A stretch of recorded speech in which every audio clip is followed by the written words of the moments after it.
Hi hello నమస్తే welcome to hit TV నేను మీ సురేష్ దేశంలో జరిగేటువంటి అనార్థాలకు కావచ్చు లేదంటే కాలక్రమేణా జరుగుతున్నటువంటి అభివృద్ధి కావచ్చు జనరేషన్ జెన్జీ అని పిలువబడేటువంటి మనం దేశంలో జరిగేటువంటి అన్ని కారణాలకు ఒక్కొక్క జనరేషన్ గ్యాప్ వస్తుంది ఆ జనరేషనే దానికి మూల కారణం అని చెప్పుకుంటాం మరీ ముఖ్యంగా చిన్న చిన్న సమస్యలకు కావచ్చు ప్రధానంగా ప్రాణాలను తీసుకునేటువంటి ఆ స్వేచ్ఛ ఎవరిచ్చారు ఆ స్వేచ్ఛ లేకుండా అక్కడ ఉండే విద్యార్థులకు సంబంధించినటువంటి గార్డియన్స్ కావచ్చు పేరెంట్స్ కావచ్చు లేదంటే బంధుమిత్రులు ఎవరైనా ఆ బాధ పంచుకుంటే వాళ్ళకున్నటువంటి బాధ పంచుకుంటే తేలిపోతుంది అనేది ఎన్నో స్పీకర్లు కావచ్చు మోటివేషనల్ వాళ్ళు ఆ ఫ్యామిలీ కౌన్సిలర్ కావచ్చు లేదంటే ఎన్నో స్టేజెస్ మీద వాళ్ళ సాహసాలు కావచ్చు చేసినటువంటి ఉన్నా సరే అవన్నీ మైమరిపోయి ఒక్క క్షణికావేశంలో తమ విలువైనటువంటి ప్రాణాలు కావచ్చు తనకున్నటువంటి ఏజ్ని మర్చిపోయి తనకున్నటువంటి సమస్య ప్రపంచంలో పెద్ద సమస్య విధంగా ఆలోచించి చిన్న చిన్న పిల్లారులు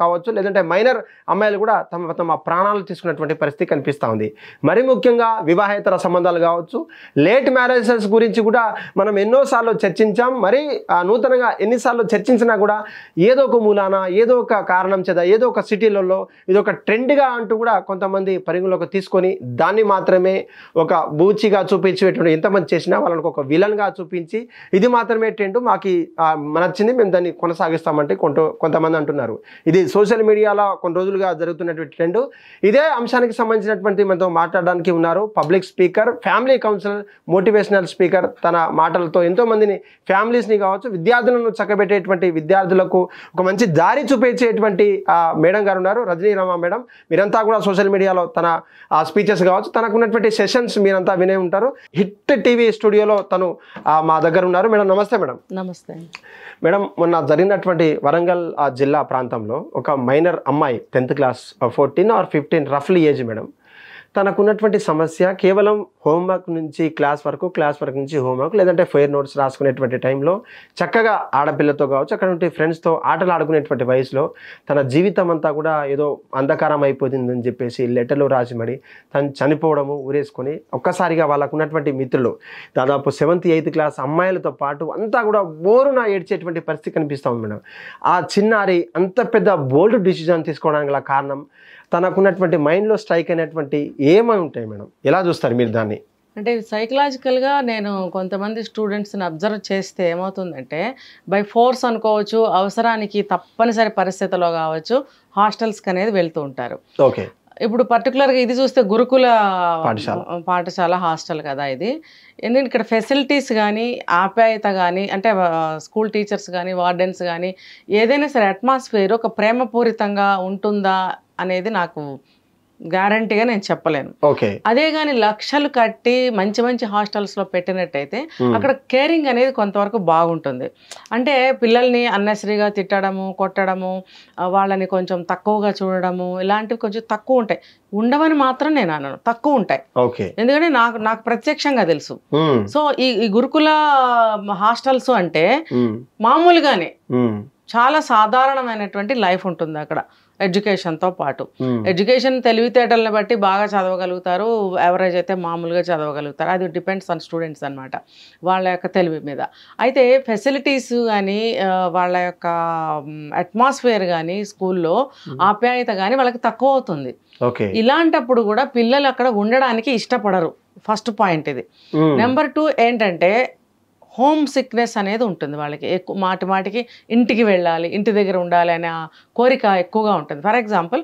ఏదైనా ఒక వీకెండ్స్ పంపించారు లేదు ఒక పండుగకి హాలిడేస్ ఇచ్చి పంపించారు హాలిడేస్ కంప్లీట్ అయిన తర్వాత కూడా రేపు వెళ్తాను ఎల్లుండి వెళ్తాను అని అవాయిడ్ చేస్తూ పోస్ట్పోన్ చేస్తూ ఉంటారు సరే మా పాప కానీ బాబు కానీ పోనీ అలా ఉన్నారులే ఒక్కొక్క రోజు ఉంచుకుందాంలే అని వాళ్ళు ఒకరోజు పోన్లే ఉండు అని పర్మిషన్ వాళ్ళకి ఫోన్ చేసి చెప్పినా హాస్టల్ వాళ్ళకి మళ్ళీ నెక్స్ట్ డే పంపించాల్సిన సిచ్యువేషనే కదా అప్పుడు మళ్ళీ వాళ్ళు ఇంకొక 2 రోజులు ఎక్స్టెండ్ చేస్తూ ఉంటారు అప్పుడు పేరెంట్స్ ఏం చేస్తారంటే అలా కాదు నువ్వు మళ్ళీ వచ్చినప్పుడు ఉంటావు కదా చదువుకోకపోతే ఎలా అని చెప్పి వాళ్ళకు ఎట్లాగొట్లా సంజాయించి చెప్పి పంపిస్తారు అది బై ఫోర్సిబుల్లే వాళ్ళు వెళ్తారు మనసులో అయితే ఇంటి దగ్గరే ఉండాలని ఉంటుంది సిచ్యువేషన్ అర్థం చేసుకోండి ఇప్పుడు ఇంట్లో ఏమున్నా ఏం లేకపోయినా అమ్మా నాన్న ఇంటి అట్మాస్ఫియర్ స్వేచ్ఛ ఇవన్నీ ఉంటాయి అక్కడ అవి ఉండవు ఇంకా ప్లస్ వాళ్ళకి ఫుడ్ కానీ ఇంకోటి కానీ ప్రాబ్లమ్స్ ఉంటాయి ఇంకొకటి ఫిజికల్గా ఏమైనా ప్రాబ్లమ్స్ ఉండొచ్చు ఆడపిల్లలకి ఎస్పెషల్లీ.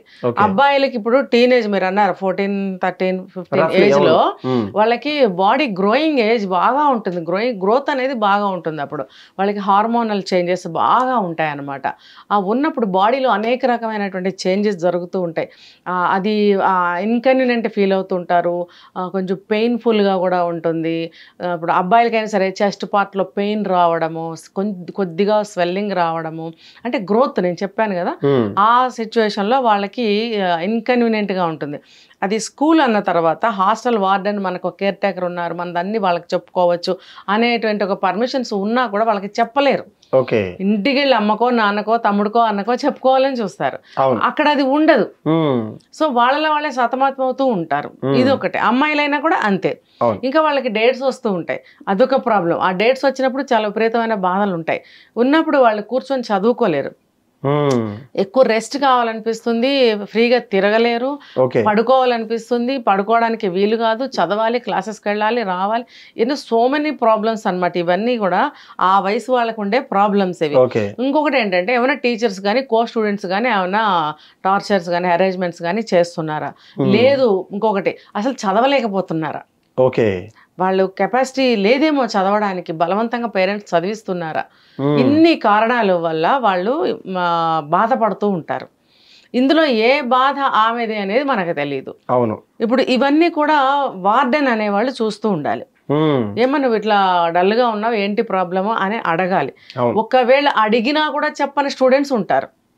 ఇప్పుడు ఈ పాప ఇంటికి వెళ్ళి వచ్చిందట, వచ్చిన నైటే అనుకుంటా, తెల్లవారిన తర్వాత మొత్తానికి సూసైడ్ చేసుకుంది. అంటే ఇంటికి వెళ్ళి వచ్చింది అని అంటే ఇంటి దగ్గర ఏం జరిగింది, ఇంటి దగ్గర ఏమన్నా తిట్టారా, నీకు మార్క్స్ రావట్లేదని అన్నారా, లేకపోతే నేను ఇంకా ఉంటాను అంటే కూడా పంపించారా బలవంతంగా, ఇవన్నీ మనకి తెలియాల్సింది ఉంది. ఏమైనా సరే ఎన్ని రీజనింగ్స్ ఉన్నప్పుడు ఆ పాప అసలు యాక్టివ్గా ఉందా, హ్యాపీగా ఉందా, ఇష్టంగా వెళ్తుందా, ఇవన్నీ గమనించాల్సిన బాధ్యత తల్లిదండ్రులకు ఉంటుంది. అట్ ద సేమ్ టైం పిల్లలు కూడా మనసులో పెట్టుకోకూడదు.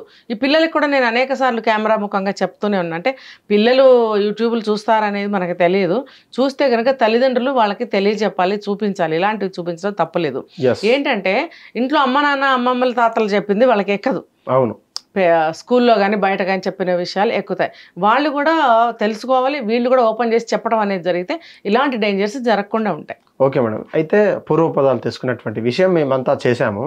తను వచ్చేసి 10th క్లాస్ చదివినటువంటి అమ్మాయి, మైనర్ అయినప్పటికీ తను was a brilliant student, one of the college top, school topper, ఎన్నో మెడల్స్, ఎన్నో ర్యాంక్స్ గవర్నమెంట్ అథారిటీస్ నుంచి కావచ్చు, డిఓ నుంచి కూడా గెలుచుకున్నటువంటి పరిస్థితి మనకు వాళ్ళు చెప్పారు. కానీ కేవలం ఒక జరిగినటువంటి సంఘటన మాత్రమే, లేదంటే హాస్టల్లో చనిపోయేంత కారణాలు పోలీసులకు కూడా అనుమానాస్పదమైనటువంటి చావని చెప్తున్నారు అంతా. ఈవెన్ దో ఈ మరణం కాస్త గవర్నమెంట్ కొంచెం మీదికి వచ్చేటువంటి పరిస్థితి కనిపిస్తుంది. తను ఆ డెడ్ బాడీస్ ని తీసుకుపోయినప్పుడు ట్రాక్టర్ లో తీసుకుపోవడం కావచ్చు, లేదంటే వితౌట్ అంబులెన్స్ అక్కడ పోలీస్ బందోబస్తులో పరారీలో వాళ్ళ ఫ్రెండ్స్ వస్తామన్నా కూడా, అంటే అఫ్ కోర్స్ పోలీసులో కావచ్చు, ఫోరెన్సిక్ వాళ్ళకు టచెస్ ఉంటే ఏమైనా ఉంటే తర్వాత ఇబ్బంది చెప్పేసి ఆ ఫ్రెండ్స్ అండ్ ఫ్యామిలీస్ ని ఎంత దూరం పెట్టేసి దాదాపు 200-300 మంది అమ్మాయిలు బోరున పడి ఏడ్చినా సరే ఇది గవర్నమెంట్ కి మైనస్ అంటారా, ప్లస్ అంటారా? గవర్నమెంట్ స్కూళ్ళలో జరిగేటువంటి విషయం మాత్రమే మాట్లాడండి. పోలీస్ డిపార్ట్మెంట్ వాళ్ళు ఆ కేర్ తీసుకోవడం అనేది సహజమే. ఓకే. అయితే ఈ అది హత్య జరిగిన ప్లేస్ లో ఆ సమయంలో ఏవైనా ప్రింట్స్ ఉంటే పోతాయని చెప్పి కేర్ తీసుకుంటారు. ఓకే. ఏదంటే ఆ పోలీసులు రాగానే సంథింగ్ ఏదో పౌడర్ అది చల్లి ఫ్రెండ్స్ అనేవి ఏమైనా ఉంటే వాళ్ళు తీసుకుంటారు, ఫొటోస్ తీసుకోవటం లాంటివి చేస్తారు. ఇప్పుడు ఆఫ్టర్ దట్ బంధువులు కానీ ఇలా ఫ్రెండ్స్ కానీ మీద పడి ఏడుస్తున్నప్పుడు అవాయిడ్ అయితే చేయటం అనేది నాకు తెలియదు. చేస్తారా అనేది నాకు ఇప్పుడే తెలిసింది. అంటే ఏంటంటే వాళ్ళు డిస్టర్బెన్స్ క్రియేట్ అవుతుందని చెప్పి వద్దు అని అంటారు హాస్టల్లో.